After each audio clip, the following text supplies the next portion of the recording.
¿Cómo están mis queridos lectores de la Vía Láctea? Yo soy Clara Machado y bienvenidos a su canal de libertad y empoderamiento. Hoy vamos a hablar de empoderamiento, pero no vamos necesariamente a definir empoderamiento ni a contar la historia del empoderamiento, sino que vamos a hablar, o digamos que el título de hoy es ¿de qué hablamos cuando hablamos de empoderamiento?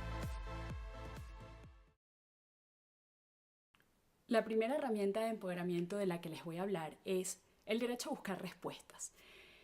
Al final del día, nosotros como ciudadanos tenemos el derecho de cuestionar y tenemos derecho de hacernos preguntas en el plano histórico, es decir, preguntarnos qué pasó, de dónde venimos, quiénes somos, porque esa es la base de nuestra identidad. Tenemos derecho a hacernos preguntas filosóficas, quiénes somos, por qué estamos aquí, cuál es el origen de nuestra vida, el propósito de nuestro destino. Son preguntas que no necesariamente tienen una respuesta fija, fácil, clara, que quizás nos dejan con más dudas aún, pero eso es parte del ser humano. Luego también tenemos derecho a respuestas científicas, el porqué de las cosas, la ciencia de las cosas, y no podemos perder contacto con la ciencia de las cosas. Ahora, eso tiene que ver, la parte de la ciencia tiene que ver con datos, con certezas, con cosas que podemos verificar, que van desde las vacunas hasta las agencias espaciales. Pero también hay otro plano que es muy importante en cuanto a las respuestas, y es que cuanto más avanzada es una sociedad, mayor es su capacidad de abstracción, es decir, de definir en conjunto conceptos como libertad, democracia, justicia, corrupción. Cuando las sociedades tienen definiciones muy confusas de esos conceptos como democracia, por ejemplo, entonces ahí empiezan los problemas. Mientras más avanzamos juntos, más de acuerdo estamos en qué significa cada una de esas cosas. Eso no quiere decir que es tajante, que es un pensamiento único, que alguien te va a decir qué pensar. Al fin y al cabo, democracia, libertad, justicia, son conceptos muy complejos digamos que requieren una gran cantidad de discusión, de lectura, de trabajo de pensamiento humano. Pero también en colectivo hay acuerdos en cuanto a lo que significa cada cosa. Les pongo un ejemplo claro de lo que es democracia. Hay gente que piensa que la democracia es solo votos y de eso se aprovechan muchos sistemas autoritarios. Mientras que en sociedades más avanzadas se entienden que la democracia son instituciones políticas que abarcan un gran espectro de la vida.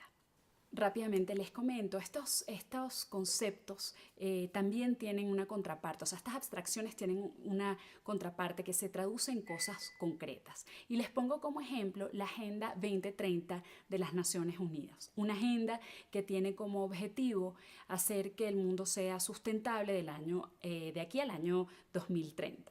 La idea es que esas abstracciones o que conceptos como prosperidad, paz, gente, planeta, se traduzcan en políticas públicas. Es decir, cuando empezamos a pensar en esas cosas y empezamos a pensar cómo por ejemplo, en el caso de la gente, la brecha de género, la pobreza, cuando nosotros empezamos a tratar de pensar en esas abstracciones y buscamos cómo se aplican a nivel concreto en la vida, entonces tenemos un impacto a nivel de política pública. Se desarrollan políticas públicas que terminan traducidas en cambios concretos en la vida de la gente. Esto nos lleva a un segundo paso del empoderamiento que comentamos brevemente antes y que es el derecho a la ciencia. Vivimos en un mundo donde la ciencia se ha menospreciado mucho, quizás porque los grandes descubrimientos de los cuales hoy nos beneficiamos se hicieron en el pasado y entonces ya no tenemos, digamos, ese factor sorpresa, ese factor de gran descubrimiento, de gran alcance y de innovación, y estamos a veces perplejos y bombardeados por un montón de información que nos llega a través de todas las herramientas de tecnología, pero también de desinformación y que se presta a la paranoia, a la confusión, en fin, a las teorías de conspiración. El ejemplo más claro, las vacunas. Hay un montón de gente que quiere dejar de creer en las vacunas como si fuese creer en un Dios o creer en la lluvia o creer en el destino, como si fuese algo que no está probado. Pero la ciencia está ahí con sus métodos y ha logrado una cantidad de avances que nos permiten hoy en día vivir más que el Cromañón, por decirles algo. Y en cuanto a eso, me gustaría decirles que es importante también tener en cuenta que quizás muchos de nosotros fuimos educados en un mundo en el que la ciencia y las humanidades estaban muy separadas unas de otras. O tú eras científico o tú eras humanista. Y entonces era como que o pertenecías a este campo o al otro, pero en realidad están todos muy ligados. Yo les pongo el ejemplo de uno de mis científicos favoritos, que es Edwin Hubble, un astrónomo, y seguro ustedes han escuchado del famoso telescopio Hubble, que es el que nos ha traído las fotografías las fotografías del universo a mayor distancia. Casi que gracias a él hemos podido ver el horizonte cósmico o estar cerca. Pero el caso es que Hubble fue un estudiante de leyes porque se lo prometió a su papá y un gran amante de la literatura. Los grandes científicos han sido también grandes hombres de las artes. Leonardo da Vinci es otro. Entonces hoy en día debemos dejar atrás ese paradigma de que una cosa no tiene que ver con la otra. El arte se alimenta de la ciencia y la ciencia se alimenta del arte. Y los ciudadanos empoderados tenemos que usar la ciencia para entender muchas cosas, desde la contaminación hasta las medicinas. Y eso nos lleva a un tercer paso vamos a decir, a una tercera herramienta que vamos a usar. Y esa es el derecho a ser visible o la visibilidad.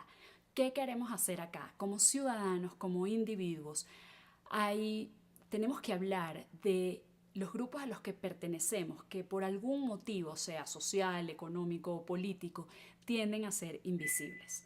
El más común y por supuesto uno que para mí es una causa muy importante es el de las mujeres. Las mujeres y muchos tipos de mujeres, porque no todas las mujeres somos iguales y somos un universo enormemente diverso, me salió un verso sin mucho esfuerzo, el caso es que las mujeres muchas veces hemos padecido esa invisibilidad, pero no solo son las mujeres los grupos invisibles de los que queremos hablar y de los que tenemos que hablar como ciudadanos. Les pongo otro ejemplo de visibilidad. La gente que padece problemas de salud mental. La depresión, por ejemplo. En muchas sociedades sigue siendo un tema tabú hablar de depresión. Para mucha gente que padece depresión o que tiene familiares depresivos es un tema muy complejo, hay muy poca ayuda, les da pena buscarla, no hay suficiente información o la información que hay no es buena. Son grupos que a veces son invisibles y lastimosamente se vuelven visibles o se notan cuando hay un evento trágico como un suicidio. Nosotros queremos también como individuos, y tenemos que hacerlo, hablar de esos grupos invisibles. Las mujeres del campo, las mujeres que padecen acoso sexual, hombres que tienen depresión, hombres y mujeres que tienen depresión. Es decir, esto es de todos, todos. Si tú te pones a pensar, si tú me estás viendo y te pones a pensar, yo te apuesto que en algún aspecto de tu vida perteneces a un grupo que ha sido en algún momento invisible. Por ejemplo, si padeciste bullying o si incluso hasta tú fuiste el bullying, porque el que hace el bullying quizá también tiene un problema que no está siendo atendido. ¿Y cuál es el problema de la invisibilidad? Volviendo a nuestro primer punto, que ahí hay una abstracción que tiene que traducirse en una política pública, que tiene que traducirse en una discusión concreta para resolver ese problema. Y eso, atreverse a hablar, atreverse a exponerlo y a volverlo concreto, eso es empoderamiento. Llegamos al punto 4 y ese es el derecho a la inteligencia, que es ver y entender. Esa definición es de Tim Snyder, me encanta. Yo creo que ya la dije en el pasado y la voy a repetir 1000 veces. Me parece la definición más sencilla y perfecta de inteligencia, ver y entender.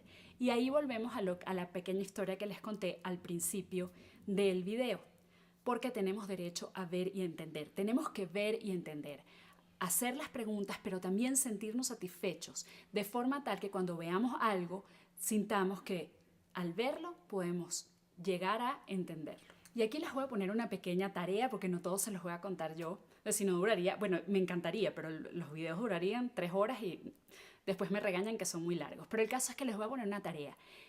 Busquen información sobre Chernobyl. El desastre de Chernobyl. De hecho, ahorita hay una serie, no la he visto, la voy a ver y después la voy a comentar. Pero Chernobyl es el ejemplo perfecto de la Unión Soviética. ¿Y saben por qué?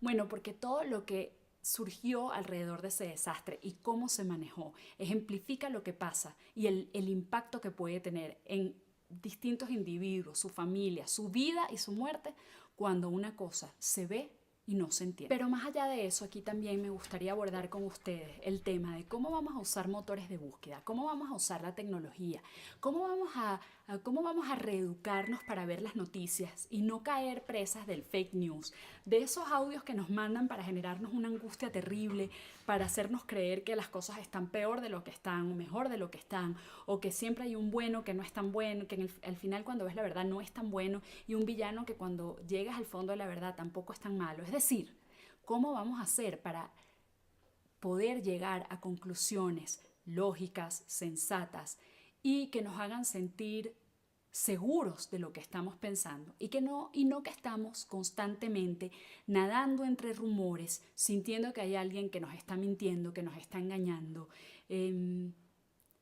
alguien que está de cierta forma coartando nuestra libertad a través de la poca información que nos da? Nosotros tenemos mucho poder para llegar a la verdad y generalmente la verdad está ahí. No hay nada oculto bajo el sol, pero hay que saber buscarla y hay que reeducarse para buscarla. Crecimos en un mundo donde no existían estas cosas y tenemos que estar conscientes que gran parte del proceso de empoderamiento implica una reeducación. Y lo que yo hago aquí con ustedes es justamente reeducarme, compartirlo con ustedes, crecer yo, y la idea es que ustedes pues crezcan junto a mí. Y vamos a hablar del último derecho de este video, y es el derecho a las emociones. A cada rato escucho gente que dice, hay que pensar con cabeza fría. Señores, somos seres humanos y los seres humanos venimos equipados con emociones. Voy a compartir con ustedes varios textos sobre cómo manejar las emociones en política, en religión, y vamos a hablar de casos específicos. El caso de la masacre de Katyn es un caso de hechos, pero también de emociones. Y cuando las emociones no se manejan bien, se abren heridas que pueden terminar en guerra. Cuando las emociones se manejan bien, se reconocen, se trabajan, se identifican, podemos llegar a la integración. Las emociones son un motor de cambio. A veces podemos sentirnos molestos, tristes, llenos de rabia, y canalizar esa rabia hacia un cambio profundo. No todo tiene que ser feliz, fabricado, perfecto, alegre. No. Y tenemos derecho a esas emociones. Y es absurdo pensar que desde los líderes, los estadistas más grandes, no tomaron sus decisiones, grandes decisiones, buenas decisiones, usando sus emociones. Negándolas no llegamos a ningún paso, porque al final eso es negar la humanidad. Lo que tenemos es que canalizarlas hacia algo que nos lleve a integrarnos, que nos lleve a crecer, que nos lleve a entender. Es decir, al final todas estas herramientas que les estoy dando están unidas unas con otras. No es que una es más importante, no es que una viene primero. Al final se trata todo de un proceso, como les decía, de reeducación. Tengo 5 herramientas más para ustedes que se las voy a dar en una segunda parte, porque si no esto se va a hacer muy largo.